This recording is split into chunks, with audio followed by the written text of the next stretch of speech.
Arizona began while they were stationed in Germany and continued for a period of months, and certainly represented a risk, even if it did not turn out to be a deadly risk. All right, thank you. And for the defendant? Your Honor, three things need to be said at the outset of this sentencing. The first, and I need to make this very clear, is that we are no longer here on attempted homicide or attempted aggravated assault charges. And I say that because there has been so much attention on this case and it's still being reported inaccurately. Melody Johnson has pled guilty to 2 Class 6 offenses which occurred here in Pima County on July 11th and July 18th of last year. And I believe that that should be the court's focus. For several months, the state perpetuated a narrative claiming Robbie Johnson was given a lethal dose of bleach. And I have that written here in quotes in my notes. This was false based on a number of things that were true both now and when this case was indicted. And that's why I supplied you with the poison control call as well as our chemist's report. I want to thank Mrs. Otto, however, for her work on this case. It should be made clear that Mrs. Otto was later assigned this case and spent many weeks trying to quickly get up to speed, and she really went above and beyond while handling numerous other cases. We are asking the court to consider a time-served sentence. Melody Johnson has been in custody for nearly a year with no meaningful opportunity for release. She's been held on a $250,000 bond. I can't even afford that. Not that that's a shock to anyone. We also welcome probation, but we do not believe that more time incarcerated is appropriate. Melody Johnson has accepted responsibility for her actions in this matter. She has, as indicated by the pre-sentence report, apologized to the victim, Robbie Johnson. She makes no excuse for her conduct, and that was in her letter to the court. She has also apologized to her friends and her family because they have also been greatly affected by this, given the nature of the attention around this case. Mrs. Johnson has received formal diagnoses for anxiety and depression, and it is true what Mrs. Otto has said. She has long struggled with her mental health. She currently feels stable and has been taking medications while in custody. She intends to continue treatment upon release, and I mention this because I do believe that Mrs. Johnson is capable of seeking support without assistance, in part evidenced by her low risk assessment in the pre-sentence report conducted by probation. Mrs. Johnson was born and raised in the Philippines. She's the eldest of 8 children. As I mentioned in my memorandum, her father worked in law enforcement and was a disciplinarian. Mrs. Johnson will later come to learn that appropriate disciplinary actions varied culturally. Throughout her interview with probation, she remarked that harsh punishments were normal when she was growing up, and that much of what she experienced likely would have crossed the line here in the United States. Still, Mrs. Johnson maintains that she suffered no abuse at the hands of her family growing up.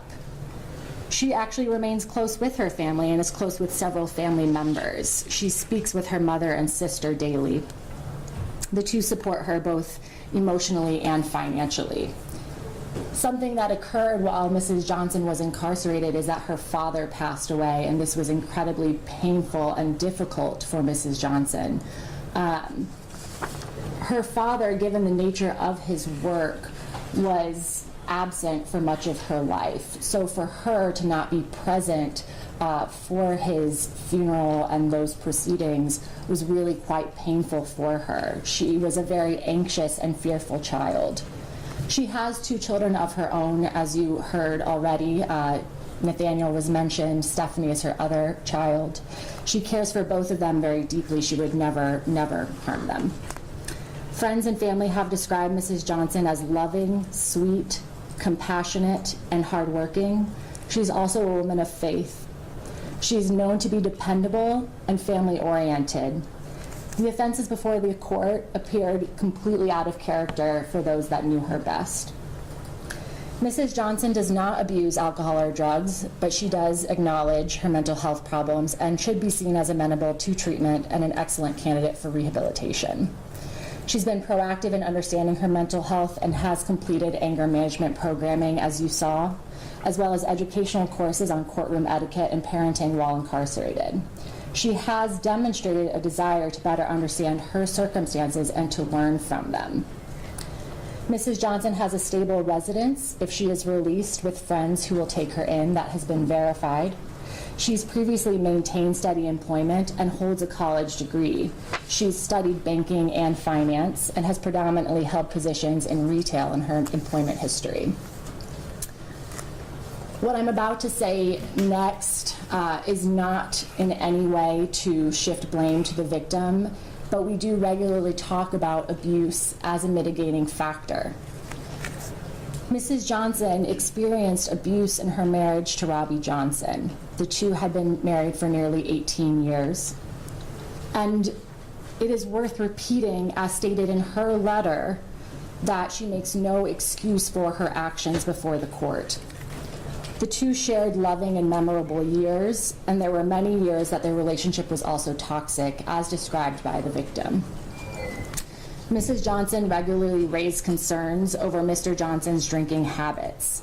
He had been known to come home late often, drunk, blacked out, smelling of cigarettes, and seeking sexual activity from Mrs. Johnson. She very vividly remembers an instance in which she pushed him away and he threatened suicide. It terrified her. It terrified her son. She often was quiet about these instances because she knew how important Robbie's career was to him. Additionally, she was sympathetic. Mr. Johnson likely suffered some mental health issues of his own, given maybe his deployment and some other family trauma. You can't poison somebody over any of that. Understood. And it is not an excuse for her conduct. It is not. And I want to make that very clear, and it was made clear in her letter as well. The two would often accuse each other of infidelity, and his sexual advances were often physically rough and left Mrs. Johnson feeling worthless, confused, anxious, and depressed. And I will stop there.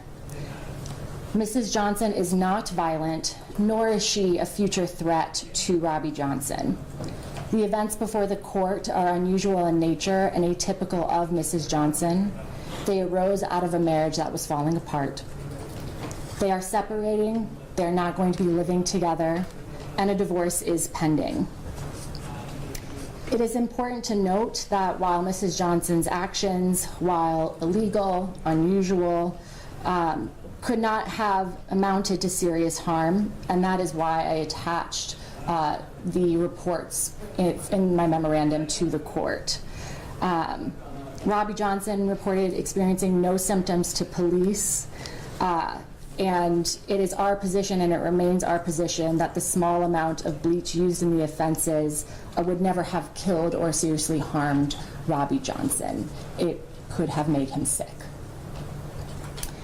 Furthermore, there was no evidence to show that Mrs. Johnson's actions were for pecuniary gain, and I feel that's very important to mention to the court today. Finally, I'll say Mrs. Johnson has no prior criminal history. She was compliant with police at the time of her arrest. She stayed out of trouble at the Pima County Jail, and she only appears in stripes before you today because other inmates were harassing her, given the nature of the charges and, again, the attention that this case has received. She took all of the appropriate steps to communicate that with correctional officers and just be placed away from other inmates while pending sentencing. For all of these reasons, again, we ask the court to consider a mitigated sentence of time served. However, should the court find probation is more appropriate, Mrs. Johnson welcomes that opportunity. We do not feel that more jail time or any prison time is appropriate, and we do ask the court to waive attorney's fees. Thank you. All right, thank you. Ms. Johnson, anything you want to say before sentence is pronounced? No, Your Honor. All right. Brett, This time, the court enters the following fines. The court finds an aggravation. There was emotional harm to the victim. The court finds a mitigation. Defendant accepts responsibility. She expressed remorse in her letter to counsel. These are his first felony. The victim recommends probation and mental health treatment rather than punishment with more jail and/or prison, which the court takes into account. Defendant appears rehabilitatable and amenable to probation. Given all that's before me, it would be the sentence of the court that she be placed on 3 years of probation, the terms to be concurrent with each other, to begin on today's date, May 10th, 2024, subject to standard conditions of probation, including that she report to probation within, and because it's the weekend, I'm going to give her till Monday at noon. Great. But any law enforcement contact is to be reported within 48 hours. She does not have any contact with the victim in any form unless it's approved in writing by probation. What is the status of is there a divorce case pending? There is. Or they They're would both- have to have contact? They are both represented by attorneys. Right, so we'll just show they're not to have contact, or she's not to have contact with him unless it's in a legal context. Sure. She's to participate in mental health evaluation and follow any recommended treatment.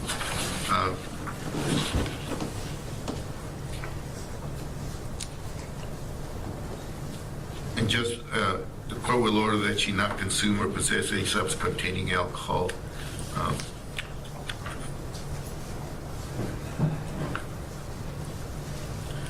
The following fines apply: time payment fee of $20, probation fees of $65.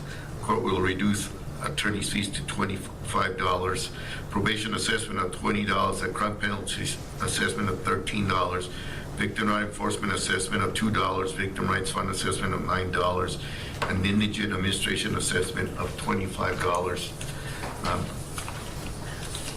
Ms. Johnson, you do have the right to petition the court for post-conviction relief. You must do that within 90 days of today's date. You also have the right to move to set aside the convictions if and when they qualify under Arizona law. If you complete probation or receive an absolute discharge from prison, and if you've not been previously convicted of a felony and have paid all or restitution, your civil rights will automatically be restored.